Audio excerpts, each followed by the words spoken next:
It's another edition of Time About the Movies, and it's one of those weekends where nothing good comes out. The studios have no idea how to entertain people with films that are actually clever or smart or anything like that, because they know it's Labor Day weekend and the summer movies are still playing in theaters. So why bother giving them something that's clever or anything that's unique? Let's just go ahead and take whatever garbage we have on the walls and just put it in the theaters, because that's what we have this weekend with the two movies we have for September 5th, 2008.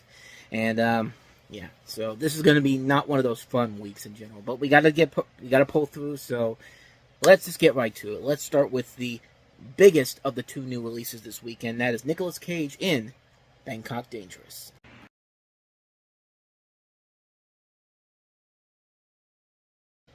Just once, I'd like to be the guy in the warehouse that comes in the next day and sees all this damage, and it's just like, what the hell happened? It's just like, and then he gets blamed for it, and they fire him. So that's my thinking behind this movie. I mean, it's better than anything that goes on in this piece of garbage. But Nicolas Cage plays Joe, a professional hitman who picks someone off the streets to do his errands. And after he's finished killing that person, his next assignment takes him to Bangkok, and as usual, he finds a streetwise guy named Kong to help him.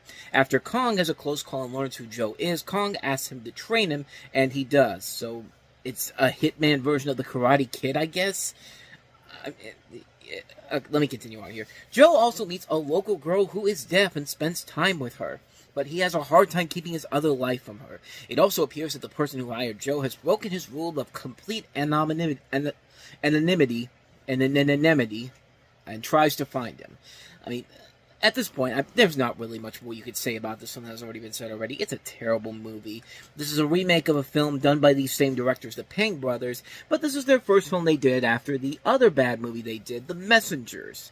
And it's clear with this movie that they have not learned a goddamn thing about making a good movie here, and really, it's not even their fault per se. It's Nicolas Cage, and just, like, he was making some really bad movies at this point, and this may be the worst of the worst. This was, because Next at least is somewhat laughably bad. The Wicker Man is a so bad it's good type of movie. I mean, he's done so many other better movies than this, and this just feels like a film that he should have nowhere near anything into his involvement in this movie, and it really shows, because, like, it doesn't even look like he's trying in this movie. Nobody's really trying in this movie. The plot goes all over the place. The action sequences aren't even that cool. They're just kind of there. They're just kind of there to be the stock action sequences, and there's nothing clever about them. There's nothing exciting about them. The rest of the cast is pretty bland and forgettable. It's a film that is just so all over the goddamn place that it's not even worth it in the long run. This is clearly a movie that Lionsgate had no faith in whatsoever, but they opened it up on a weekend when nothing else was opening up. So, lo and behold, idiots went out to go see it and made it the #1 movie, which, even then, it wasn't even that big of a success. It only brought in $7 million. That's the #1 movie. It was one of the lowest weekends in Labor Day weekend history. That's how bad this weekend was, and it was a bad weekend for movies, new releases. But yeah, this film sucks. I mean, I don't think I need to tell you anything more about how bad this movie is. Bangkok Dangerous, it's a terrible movie. So let's go to the other movie here, the slightly better movie, not by that much anyway. But Matthew McConaughey in Surfer Dude.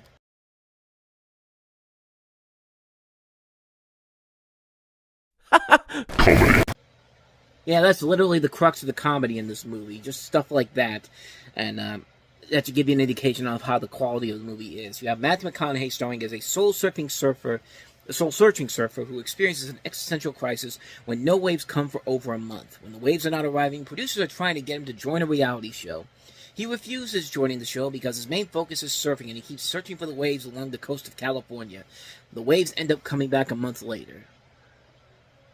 That's the plot of the entire goddamn movie. So, yeah, that's an indication of maybe you should avoid this one here. And I'll give Matthew McConaughey this. I'll give it this. At least he's not in a bad romantic comedy where he's basically being wasted among a really bad script and all. But this isn't any better, man. This is a film that's so lazy. Willie Nelson is in the movie. Woody Harrelson is barely in this movie. And he claimed it was the most non-work he had ever done on a movie, which should tell you everything you need to know. Nobody really is doing anything. There's no reason for this film to even exist because the plot makes no sense whatsoever. Oh no, I don't have any waves for a month. What's my life coming to? dude, you're Matthew McConaughey. You know, you could, I don't know, you could go and do something else in your life until the waves come back. I mean, like, none of this makes any goddamn sense whatsoever. And I don't even care if you're a surfer and you like this movie. There's got to be more important things to do in your life than waiting for waves to come back. Nothing happens in this goddamn movie. This is a terrible film. It's a waste of your time. But the benefit is it's better than Bangkok Dangerous, which really isn't saying a whole lot, but got to give it something at least. So there you go. That's the end of a really lousy weekend, which we have not had here on the show in a long time. I mean, there were weekends when you actually did have a couple of movies that opened up that at least the studios had somewhat of a belief in. But this weekend, I don't know what the hell they were thinking when this weekend came out. But the next time we meet, we will get back to the films that the studios are at least proud of, including the Coen brothers with their follow-up to No Country for Old Men, which won Best Picture the year before. Burn After Reading, which features Frances McDormand, Brad Pitt, John Malkovich, J.K. Simmons, George Clooney among the cast, Richard Jenkins, The Family That Prays, Tyler Perry's latest movie, the team-up that people forget happened 13 years prior, barely, Al Pacino and Robert De Niro, starring in Righteous Kill, and also the ensemble comedy The Women, which features Jada Pinkett, Candice Bergen, who else is in here? Meg Ryan, Ava Mendes, done by the creator Murphy Brown. So we'll take a look at those movies. That'll be coming up tomorrow on the show. But with all that said, thank you so much for bearing with me on this one here. And I know it wasn't a good week, but if you did enjoy this and want to see more videos like this, please go ahead and hit that playlist on the next page. Check out the previous episode. And also, don't forget to hit the like, subscribe, notification button, and the bell. That's where you get updates on when new videos come out, and we do post new videos here every day. So, with all that said, I'm off. I'll see you guys next time, and until then, as always, take care.